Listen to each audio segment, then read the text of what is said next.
Hey, good evening. This is Professor Aguilar bringing you the word of the day. Today we're going to talk about the footstool of God. This footstool, it's somewhere where God rests His feet. It's like I don't know if you have one of those rocking chairs, and then you have a footstool where you rest your feet. That's a good thing. Being a footstool, a rest footstool of God, it's a good thing. It's not good when you are an enemy and you have his foot on your head. That means that he's like about to squish something like that. But a footstool is a good thing.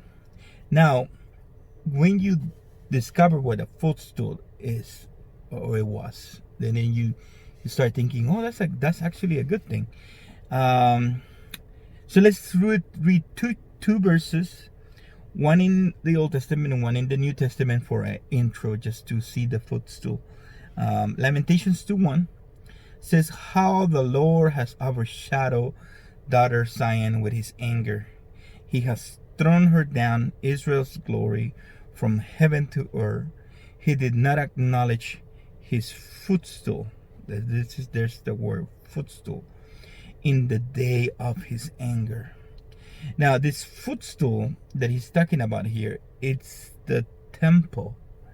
It's the house of God. So that's another word for the house of God. This is Solomon says, "You are so great, the heavens can contain you. Would you really dwell in this house?" Yes, God made the temple His house, but it was actually just the footstool where He rests His feet. Now, when you see this word, now we go to the New Testament. You find something interesting that I never saw before until yesterday. I was reading my daily reading plan that I have. I have a few of them. I was reading this reading plan, and they usually do Old Testament and New Testament. One chapter of the New Testament and like 2 or 3 chapters from the Old Testament. And when I read the New Testament, I read the Old Testament and was passage in Lamentation, and then I read the New Testament, which passage in Hebrews. And then the one on Hebrews says, "Now, to which of the angels has He ever said, 'Sit at my right hand until I make your enemies your footstool'?"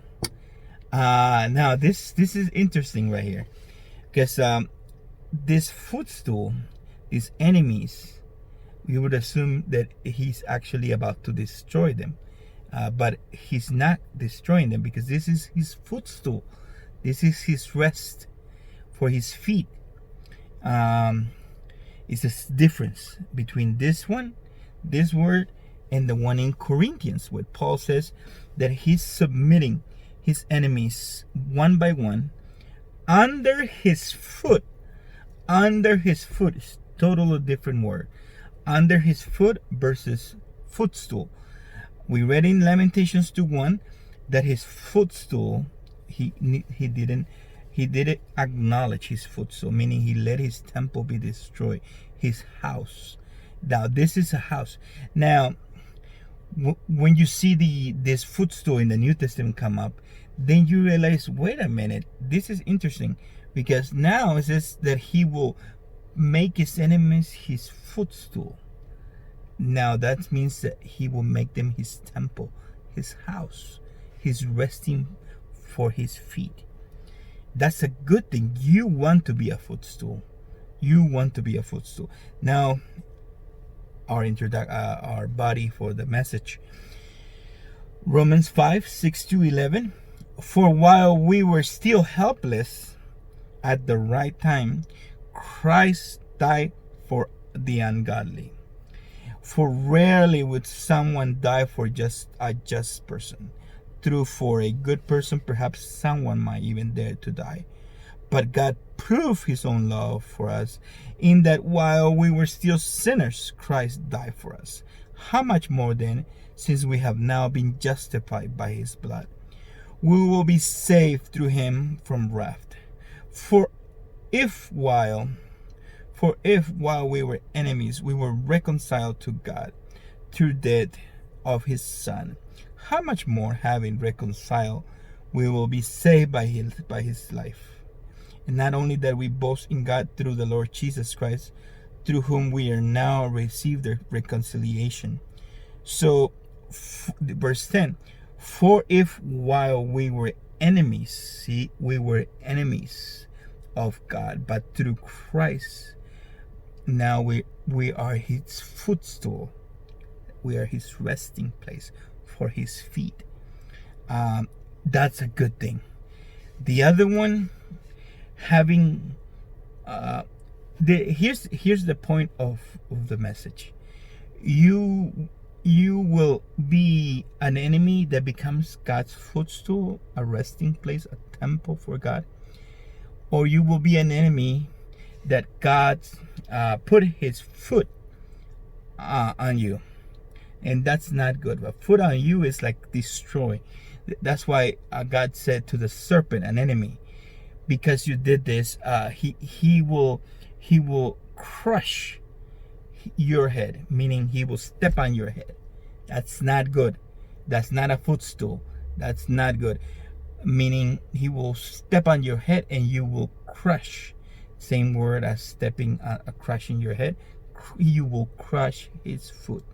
So the serpent, Jesus killed by putting his foot on the serpent's head.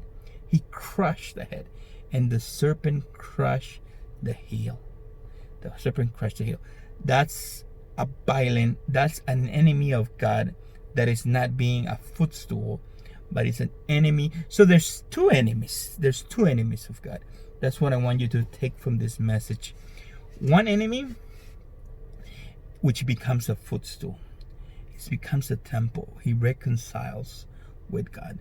And the other one gets crushed. Like Paul says in Corinthians, and the last enemy to be crushed will be, to be put under his foot, will be the dead. That will be the last enemy that God will crush. So this is good news for us. I used to read this passage in on Hebrew, especially on Hebrews 1:13. It says, sit on my hand while I put your enemies under your footstool. Put your enemies your footstool. Make your enemies your footstool. Make your enemies your footstool. I never got that until later.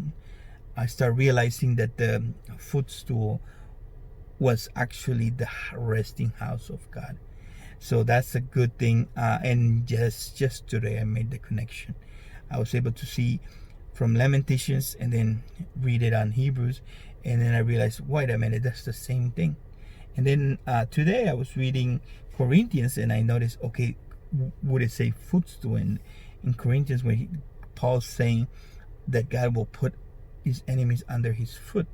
Would it say foot under his foot? Would it say footstool? And it doesn't say footstool. It's a different word, Greek word that Paul uses there. Oh, that the letter Paul uses there. So there's different words. This is great news.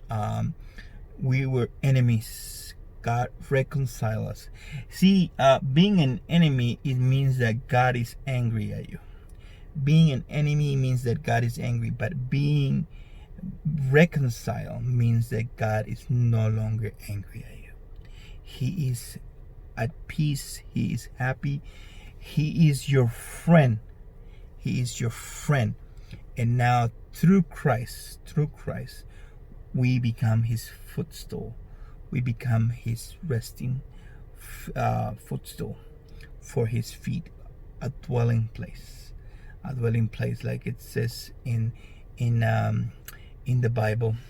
We're not a physical resting place like the Temple of Solomon, but we are a body. We are a resting place, a temple for the living God. That's a great thing, that somebody was willing to die for us. even though we were sinners and enemies of God. So if we have hope, anybody else has hope. Jesus is awesome. He says, whoever comes to me, I will not kick out. I think we're the only ones that sort of create our own specialized groups that we. But Jesus says, whoever comes to me, I will not kick out. So we're welcome to be justified, to become his footstool, so that we don't get crushed under his feet. That's not a good thing. But I believe and receive that you don't get crushed. You become his footstool. You become his resting place. The living God living in you, and being manifested through you as an awesome thing. That's an awesome thing. So that's the message for today. Footstool.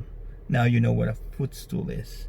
It's the temple of God, the resting place for his feet, versus being under the foot of God, being crushed by God. It's not a good thing.